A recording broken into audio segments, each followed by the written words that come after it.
It's probably fair to say that most small business owners don't look forward to doing their taxes, but it's something that we all have to deal with. I'm Priyanka Prakash, small business expert and senior staff writer at Fundera. If you have questions about filing your business taxes or have made business tax mistakes in the past, you're not alone. More than half of small business owners admit that tax filing is complicated, yet nearly half still handle business taxes on their own.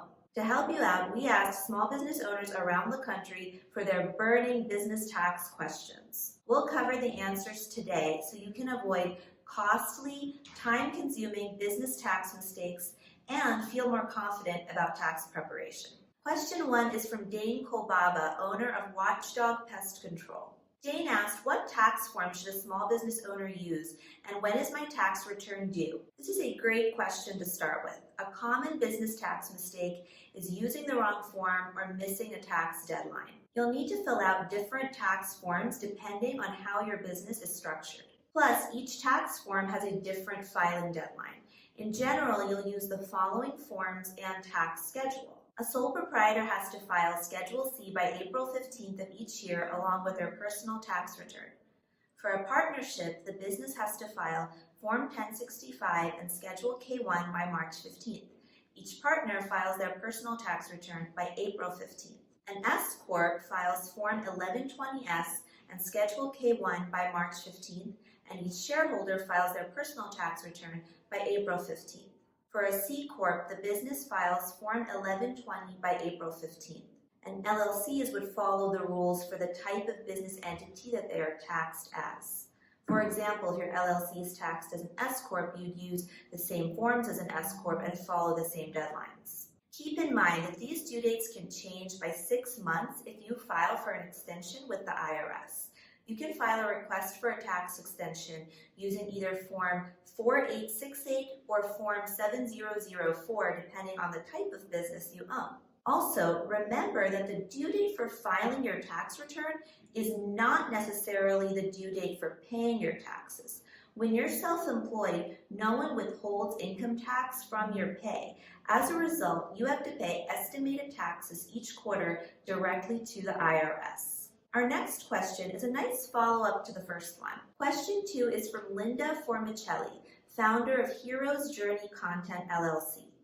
She asks, what's the best legal structure for a small business from a tax standpoint? Good question, Linda. There are tax pros and cons to each type of business structure. If tax simplicity matters most to you, consider a sole proprietorship. With a sole proprietorship, all business income just gets reported on a Schedule C along with your personal income taxes. This is called pass-through taxation, and the business income is subject to your personal income tax rate. The same goes for partnerships, which are also pass-through entities, except business income and the share of taxes owed typically gets divided among multiple owners. S Corps are also pass-through entities but come with one big tax advantage.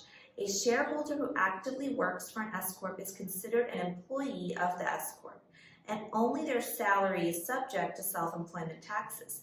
Distributions outside of salary, also called dividends, are not subject to self-employment taxes. A C corporation is the only type of business entity that pays a corporate business level tax. And if you take dividends from the business, those get taxed again to the shareholders on their personal tax return. This is called double taxation. Although double taxation is a disadvantage of C corporations, C Corps are also eligible to take more tax deductions than other types of businesses. In addition, C Corps are a good choice for small business owners who want to retain and reinvest earnings in their business. And finally, we come to the LLC. For many small business owners, an LLC is the best choice from a tax standpoint because you can choose how you want to be taxed. A single-member LLC can be taxed as a sole proprietorship, S Corp, or C Corp. A multi-member LLC can be taxed as a partnership, S Corp, or C Corp. Our next tax question is from Andrew Schrage, CEO of Money Crashers. He asks, is it a tax mistake to mix personal and business expenses? If I take money out of a business account for personal expenses, can those expenses be deducted on my tax return? This is a great question and an issue that trips up many small business owners. Mixing personal and business expenses can make your taxes harder to file and even trigger an IRS audit, so it's something you should avoid. This is because business owners can only deduct ordinary and necessary business expenses. So for example, if you pay for a dinner out with your spouse using your business credit card or business bank account, you cannot claim that expense as a deduction on your business taxes. Sometimes, however, business owners mix work and leisure. For example, let's say you take a trip to Los Angeles.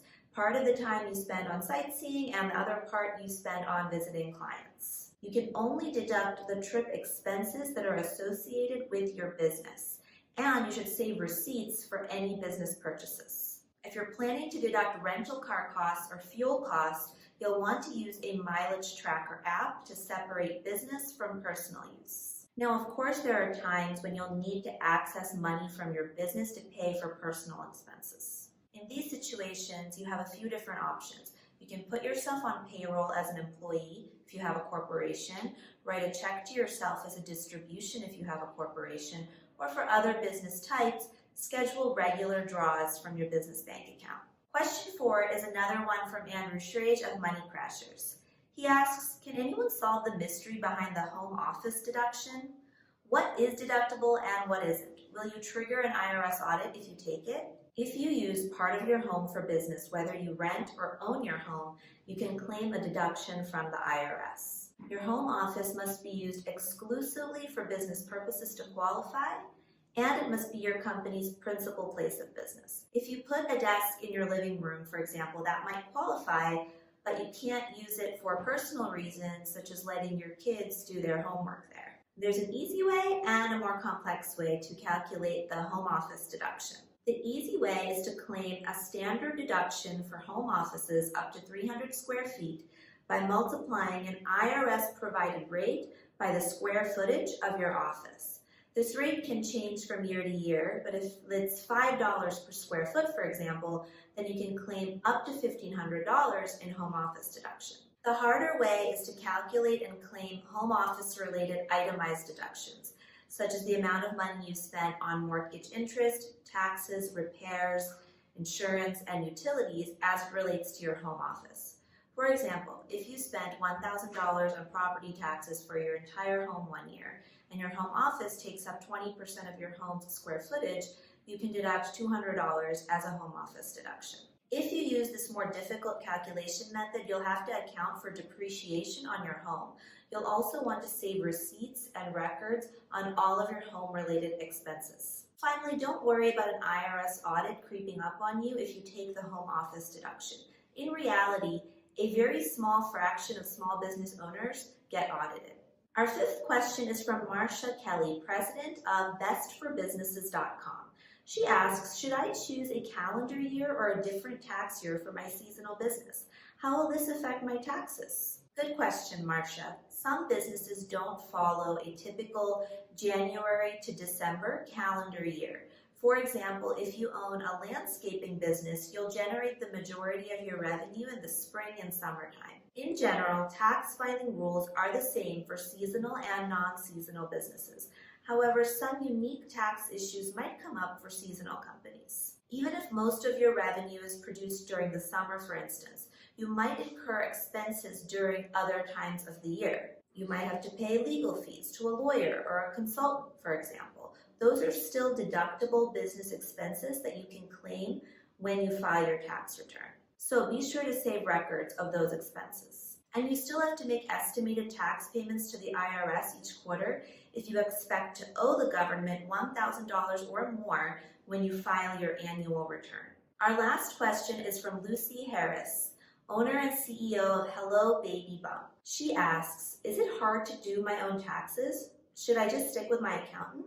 We recommend that small business owners always have their tax returns prepared and reviewed by an accountant, CPA, or other tax professional. 84% of small business owners spend more than 40 hours per week on their business responsibilities. That means there isn't a lot of time left to think about taxes, so it's best to leave it to the professionals. A pro can help ensure that you file the correct tax forms by the correct deadlines, take all deductions and credits that your business is eligible for, properly report all profits, and keep an accurate paper trail, which comes in handy on the slim chance that you're audited. And those are 6 questions that will help you avoid some of the most common business tax mistakes.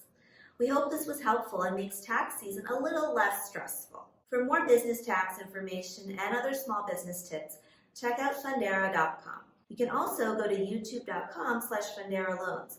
And don't forget to subscribe to our YouTube channel. Thanks for watching, everyone, and let us know in the comments if you have any other business tax questions.